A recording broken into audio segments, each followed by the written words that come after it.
श्रीसूक्तम्। ॐ हिरण्यवर्णां हरिणीं सुवर्णरजतस्रजां चन्द्रां हिरण्मयीं लक्ष्मीं जातवेदो महावः तां महावः जातवेदो लक्ष्मीमनपगामिनीम् यस्यां हिरण्यं विन्देयं गामश्वं पुरुषानहम् अश्वपूर्वां रथमद्यां हस्तिनादप्रबोधिनीं श्रियं देवीमुपौवये श्रीर्मा देवीर्जुषताम् कां सोऽस्मितां हिरण्यप्राकारामार्द्रां ज्वलन्तीं तृप्तां तर्पयन्तीं पद्मे स्थितां पद्मवर्णां तामिहोपव्वये श्रियम्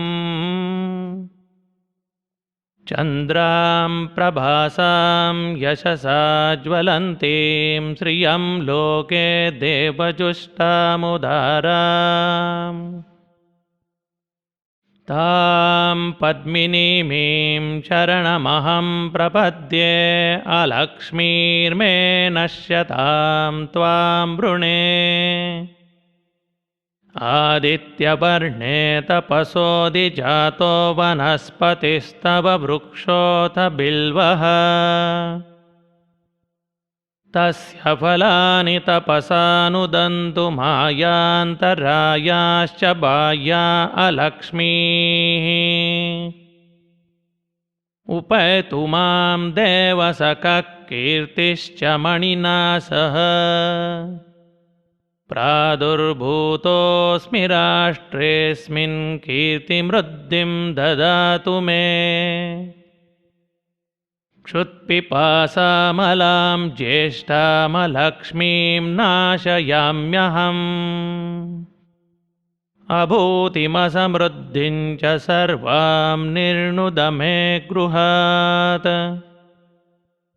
गन्धद्वारां दुराधर्षां नित्यपुष्टां करीषिणीम् ईश्वरीगं सर्वभूतानां तामिहोपव्वये श्रियम् मनसः काममाकूतिं वाचः सत्यमशीमहि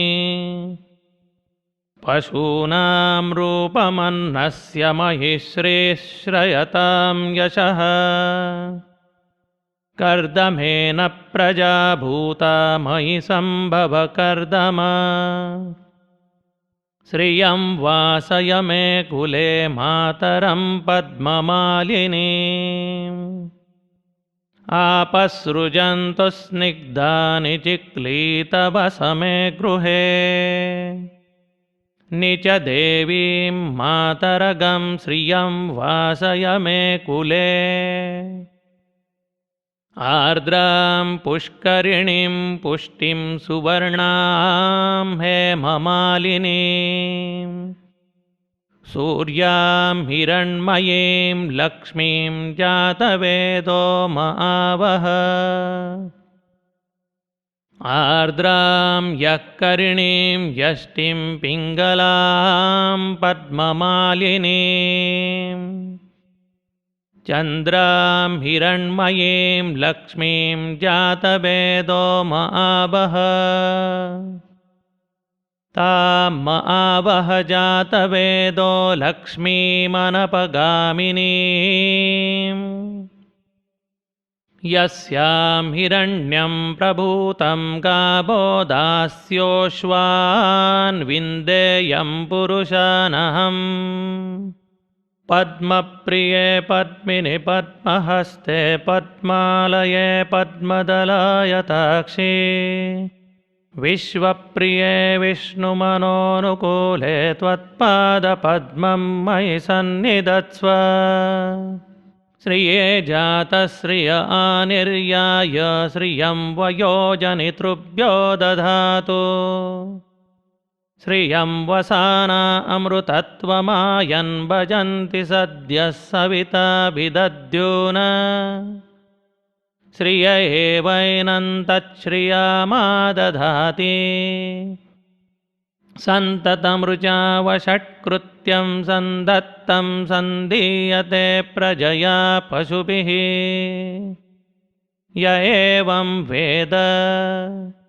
ॐ महादेव्यै च विद्महे विष्णुपत्न्यै च धीमहि तन्नो लक्ष्मीः प्रचोदयात्।